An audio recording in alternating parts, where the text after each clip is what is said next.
did a film with Viggo Mortensen called American Yakuza, and I saw that. Yeah, he was he throws himself into everything he does, and we had action scenes with him, and he threw himself into those scenes, everything. Later, if you see the film Eastern Promises, which has a very famous fight sequence, rather infamously because it takes place in a Russian banya, and he's nude, and these guys come in to kill him, and he ends up in this big fight scene, and he's nude for the whole scene. Well, here's the thing about doing a nude fight scene, aside from just the obvious discomfort level you would think, you can't safety your actors. When we do actors who have to take stunts, they wear long sleeves and long pants because we put knee pads there, we put elbow pads, we put back braces, we use clothing to hide all the protective gear. If you're doing a nude fight, you can't hide any protective gear. So it wasn't just that he was fighting nude. He threw himself in there and did this fight without protective gear. And it's an amazing fight sequence. I mean, just as a film, as filmmaking, it's an amazing fight. But he is that kind of an actor that it's like, if this is what my character is required to do, I will do it. I did not work on that film. Okay. But I have worked with him on other projects. Well, he seems like a trained fighter, though. Like someone that has professional fight training. Did you take out insurance just in case somebody got poked in the eye? Couldn't speak to that. I was holding it in. I was like, I gotta say it. Somebody's gonna lose an eye. I think he was probably the one in more danger. Probably of losing something. We actually had a sequence in the film we did where he had to leap over a bar, and there was some fake broken glass on it, and it got in his eye and cut it, and we had to deal with an insurance claim on that and such.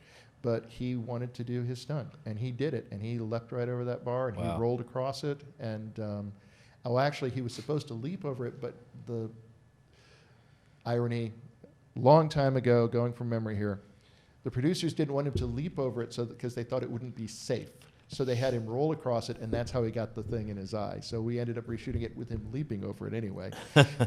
If someone's, that's funny because I always think if someone is, like, you know what you're capable of usually. Mm-hmm. If I'm doing something like that risky, I say, well, I'd rather do it this way.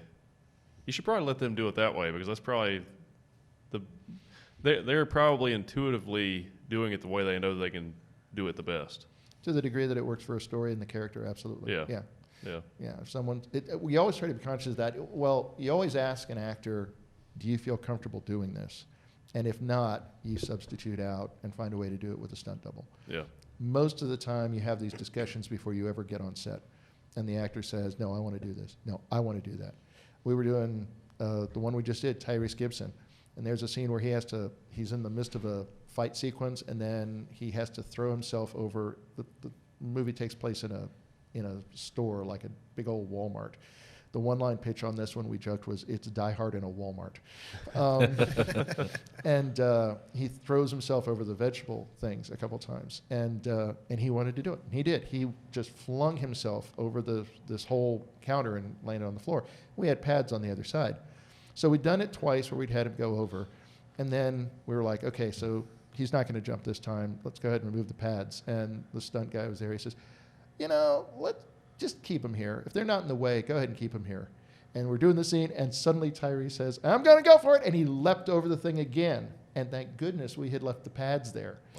But he just was enthused for his character, and he went for it. And he wanted to do it upright.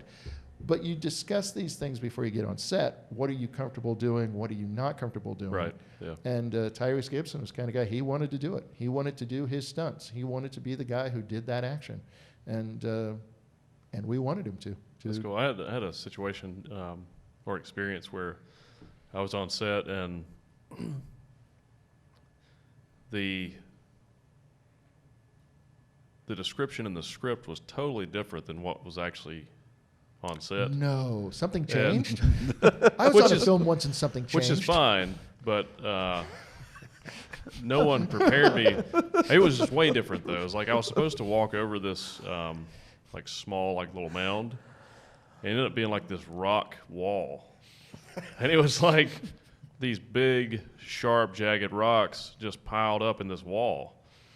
And he's like, the director said, yeah, just run over this wall and pick this guy up. And I'm like, this is a serious rock wall, man. Like, and I was like, let me take a couple of practice runs on this one. Because it was I was okay with it, but it wasn't the safest, most well-planned scene. And it was a pretty big production. I was like, man, it's kind of weird they didn't plan this out a little better. One of the jokes I just use on set all the time is like, oh, I was on a film once and something changed. It's like, it's a constant.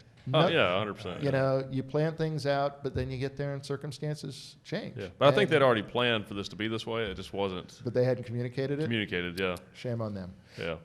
But, we try and plan and we try and make sure people know. But stuff happens. That was really the only unpleasant production experience I've ever had. Oh. It wasn't terrible, but it was just, I think most people felt that way. Give it time. You'll have many more. Oh, I'm sure. But